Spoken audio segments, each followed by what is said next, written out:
For your second term examination, today I am going to start with the chapter number 4 of your book. The name of the chapter is Heat and Temperature. This is the page number 53, and the learning outcomes of today's discussion. Number 1, the heat. What is heat? The second topic is heat, hot and cold. These are the relative terms. And we can easily prove the hot and cold are relative terms by using the concept of this experiment. This is the activity we can easily perform in order to prove the relativeness between the hot and the cold, these two terms. What is temperature? This is the third topic. And how to measure the temperature, which is the tool that can be used for measuring the temperature. The thermometer. What is the structure of thermometer? What is the lower scale of thermometer and the upper scale or upper point of thermometer? What is melting point of ice or the freezing point of water? And what is the boiling point of water? And the two scales of thermometer, such as Celsius scale and Fahrenheit scales. Up to this, today we'll be going to discuss what is heat. This is the first topic of our discussion. Heat is a form of energy. Heat is a form of energy, and we don't see the heat in the form of energy, but we can feel the existence of heat, the energy, or we can sense this heat by touch. That means the heat, the form of energy, can be felt only with taking the help of sense of touch. There are different kinds of example we can provide in order to prove the existence of heat in form of energy. Number 1, by standing under the sun, we feel the hotness. By rubbing the hands, this is the mechanical case of friction, and we will feel, or the palms of hand will get warm. Another example is hammering a nail. In this case, both the hammer and the nail get heated. And by switching on the electric bulb emits the heat and the light. These are all the examples for the heat in the form of energy. Now it is very important to know that an object which is hot will have always more amount of heat energy. I repeat, an object, whenever it is hot, it will have more amount of energy in it than the object which is cold in nature. Heat mainly comes from sun or the flame or rubbing the hands, hammering, electricity, etc. These are the examples of the source of heat. And it is very important to note that the generation of heat happens when one form of energy gets transformed into the heat energy. I repeat, the generation of heat can be possible or can be happened when one form of energy gets transformed to or into the heat energy. For example, the mechanical energy from rubbing, this is the frictional case, and this is the example of producing the heat. Rubbing the hands, the mechanical case of producing the friction energy, and this will produce the heat, and this is the example of the generation of heat. Another example is the wood or coal on fire, that will also produce the heat. electrical energy. This is one is the third example for the generation of heat, and the electrical energy that can be changed or transformed into or to heat energy on lighting a bulb or a heater. Now, why it is said always that the hot and the cold, these two terms are relative terms? Generally, by feelings of hotness or by feeling of coldness, it is related to either gaining of heat or losing of heat. To mention clearly, again I repeat, feeling of hotness means gaining of heat, and feeling of coldness is losing of it. Example, when we hold a glass of hot milk, when we hold a glass of hot milk, we feel hot. The reason is because our hands gains heat from the glass. And similarly, when we hold a piece of ice on our hand palms, we feel cold. The reason is the palm of hand is losing the heat to the ice. That's why the terms cold and hot, these are the relative terms to each other. And it should be noted always that to learn about the cold or the warm or the hot, we should make the use of our sense of touch. I repeat, in order to understand or learn about the coldness, warmness or the hotness of any object, we should always make the use of our sense of touch.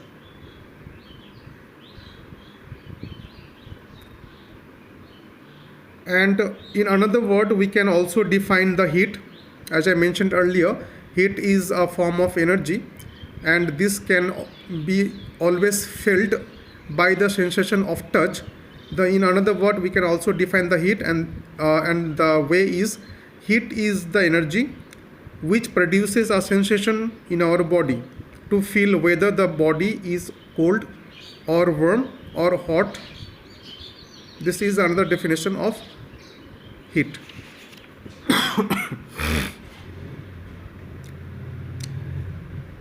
and a cold object will always have the less amount of heat energy. I repeat, a cold object will have always a less amount of heat energy in it than the warm or hot object, because the warm or hot object will have always the more amount of energy, heat energy in it.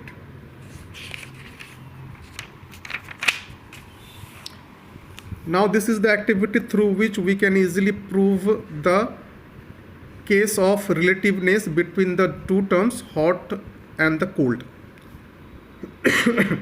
And in order to perform this activity, the required materials: number one, we need to have 3 bowls, hot water, tap water, and the ice cold water.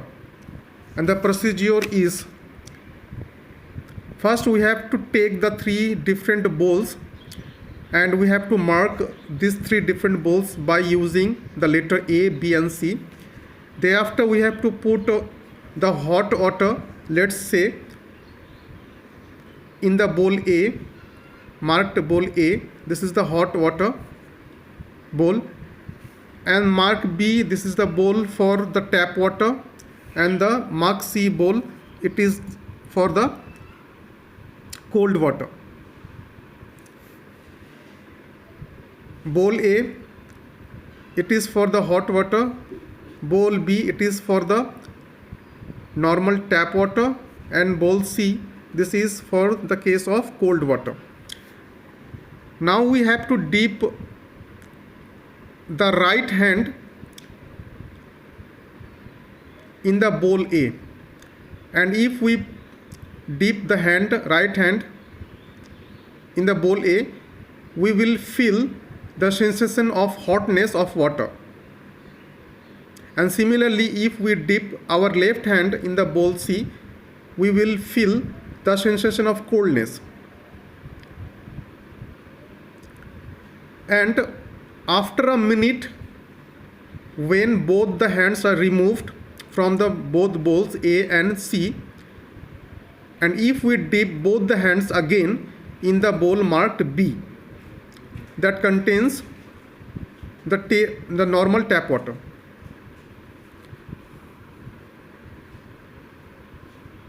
Now, what will be the feeling or the sensation of our hands? That we should be noted down. See,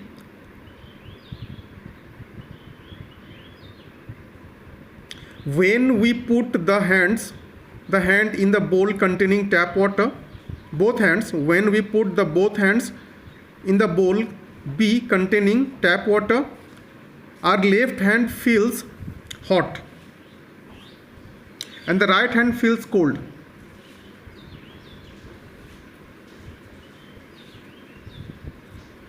And although the both hands are in the same bowl and the same water,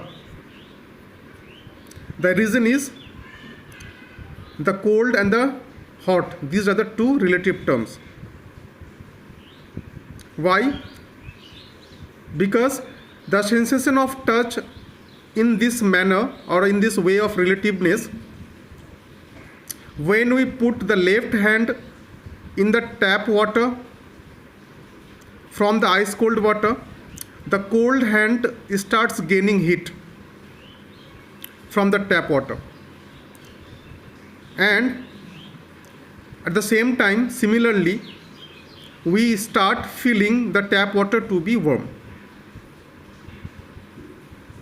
But in the case of right hand, when it is dipped in the tap water, bowl B, from the warm water, bowl A, it will be starting losing heat to the tap water, and the hand will feel the tap water to be cold. Hence, we can say the two terms coldness and the hotness are the two relative terms. Now, what is the meaning of temperature? This is the measure of heat. I repeat, in simple word, we can say temperature is the measure of heat. And only the sense of touch or sensation that can help us to identify the hotness or the coldness of any object. And this sensation of hotness and the coldness of any object is called the temperature, because we are doing what? We are doing the measurement of the heat by feeling the sensation or by sensing of touch to identify the hotness or the coldness of the object. That's why we can say temperature is nothing but it is a measure of hotness or the coldness.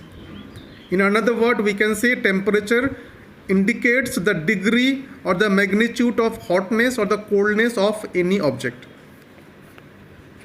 Now, what is the tool that can be used for measuring the temperature? The answer is thermometer. Thermometer is the tool that can be used to measure the temperature of any body. For example, the case of suffering from fever. We know during this fever, the temperature of our body rises. And in this case, the parents either or the doctors can advise us for using the thermometer in order to measure the increasement or the decreasement of our temperature of our body, to know either the exact amount of temperature of our body. During the fever, normal temperature of a healthy person body rises from the normal temperature of the human body. First, we have to know what is the normal body temperature this is the 37 degrees Celsius, or we can say in Fahrenheit scale, this is the 98.4 degree Fahrenheit. I repeat, the normal temperature of a healthy human body is 37 degrees Celsius in the centigrade or the Celsius scale, and in the Fahrenheit scale it is 98.4 degree Fahrenheit. This is the normal body temperature of a healthy person. During the fever, this body temperature, the normal body temperature, rises, and using the tool of thermometer, we can easily measure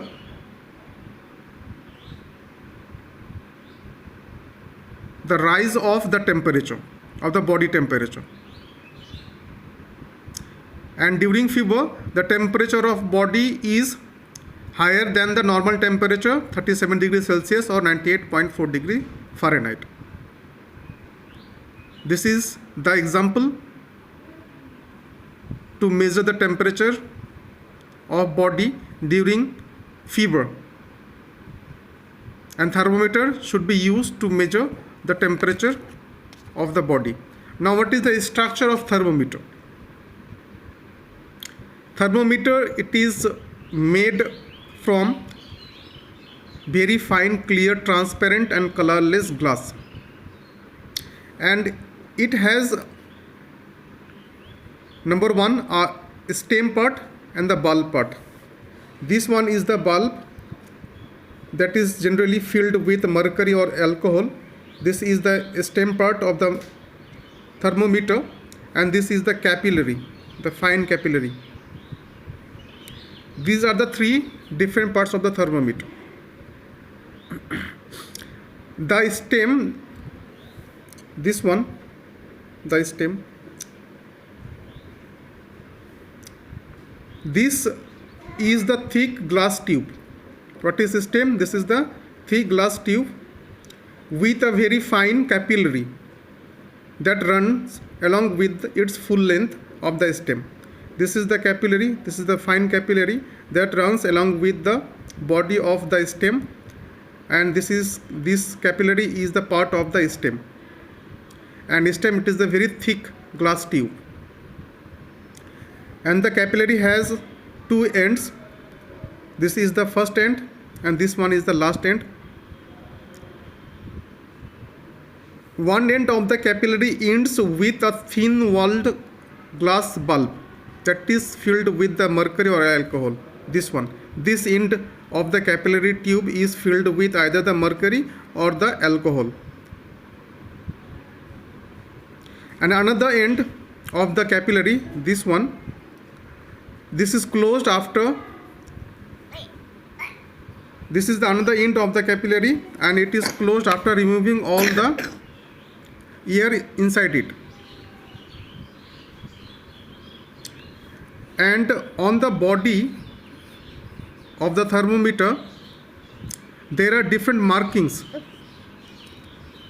and these are known as the reading of the thermometer, and they starts with 0 and ends with the 100. And these markings help in reading the temperature of the body. Now, what are the different scales of the thermometer? There are two kinds of scales, lower scale and the upper scale, or lower point or the upper point. Lower point is the 0 degrees Celsius and the upper point is the 100 degrees Celsius. The marking on the stem of the thermometer are from 0 to 100 degree. From 0 to 100 degree, these are the normal marking of the thermometer.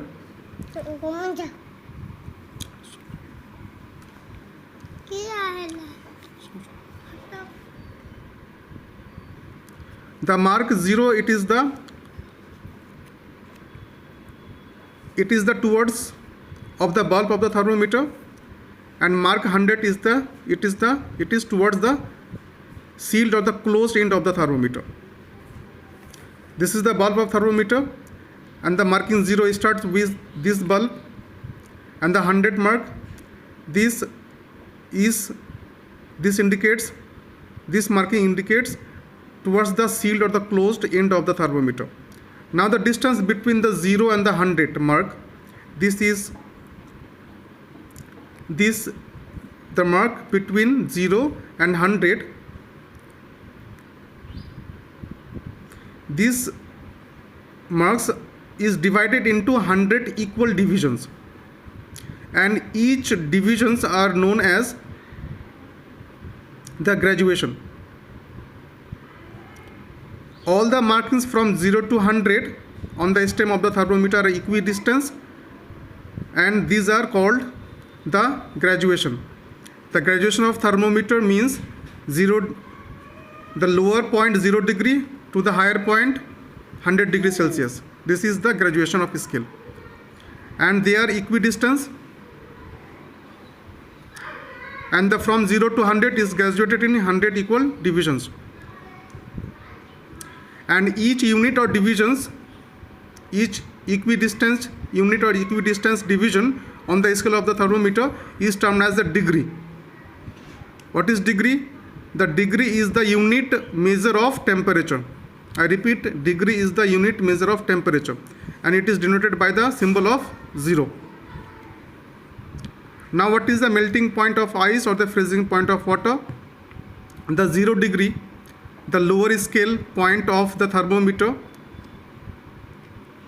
is called the melting point of ice or the freezing point of water. And we can easily prove this by placing a thermometer in the crushed ice. Whenever it will be placed, the mercury in the capillary comes to the stand at 0 degree, and this will indicate the melting point of ice or the freezing point of water. And this is the coolest point with respect to water, and this is the 0 degree temperature. This is the melting point of ice or the freezing point of water. Similarly, the boiling point of water is 100 degrees Celsius. Whenever a thermometer is placed in the steam over boiling water, I repeat, when the thermometer is placed in the steam over the boiling water, the mercury present in the capillary of the thermometer rises to the 100 degree Celsius. This is the upper point, and this is known as the boiling point of water. And this situation will indicate the hottest point, that means the 100 degree in respect of water. There are two scales that can be used on thermometer. Number one is the Celsius scale, another one is the Fahrenheit scales. There is also another kind of scale known as the Kelvin scale that can also be used to measure the temperature. In our next video, we will discuss in detail about the Celsius and the Fahrenheit scales and the different types of thermometers. Thanks for watching.